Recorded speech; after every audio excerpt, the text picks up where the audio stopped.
দেখতে পেয়েছি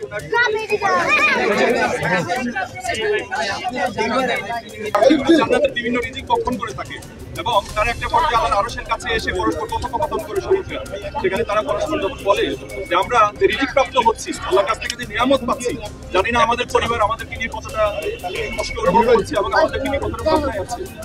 সেটার কাছে কি তোমাদের মধ্যে কি কেউ আছো আমাদের পরিবারের কাছে গিয়ে সান্ত্বনা দিবে যে আমরা আল্লাহ তাআলার কাছ থেকে রিজিক প্রাপ্ত হচ্ছি এবং আল্লাহ তাআলার নিয়ামত আমরা এখানে গ্রহণ করছি। আমরা বিশেষ করে বলতে চাই যারা শহীদ হয়েছে নিঃসন্দেহে তারা আল্লাহর কাছ থেকে রিজিক প্রাপ্ত হবেন এবং শহীদ হিসেবে আপনাদের পরিবারের প্রত্যেকের সদস্যের মর্যাদাকে আল্লাহ তাআলা দুনিয়া এবং আখিরাতে অনেক বেশি মর্যাদা বৃদ্ধি করবেন ইনশাআল্লাহ। এবং আমরা এটা বলতে চাই যারা আজকে আবু সাঈদ থেকে শহীদ আব্দুল্লাহ পর্যন্ত যারা শহীদ হয়েছে তারা যে চেতনা রেখে গিয়েছে তারা যে স্পিরিট রেখে গিয়েছে এবং এই আন্দোলনে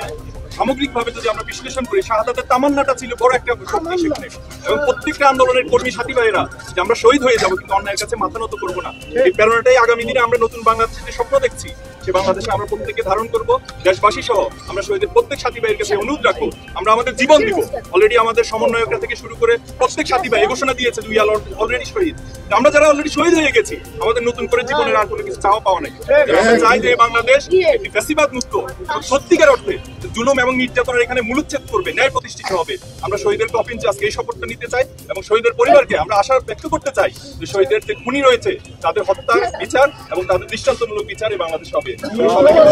আমার কথা এখানে শেষ করছি। আসসালামু আলাইকুম ওয়া রাহমাতুল্লাহি ওয়া বারাকাতুহু। আচ্ছা সম্মানিত মুসলিম যারা আসছেন এই জায়গায় দাঁড়ায় আছেন আপনারা তো জানাজা পড়বেন জানাজা পড়লে আপনারা এই জায়গা থেকে আরে ভাই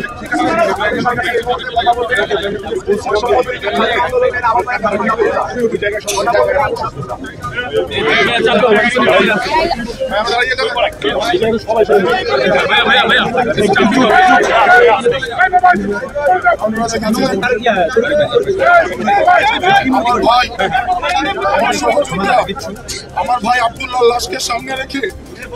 আমরা কাজী আব্দুল্লাহ আজকে দাঁড়িয়েছি সামনে। আল্লাহর কসম করে বলতে চাই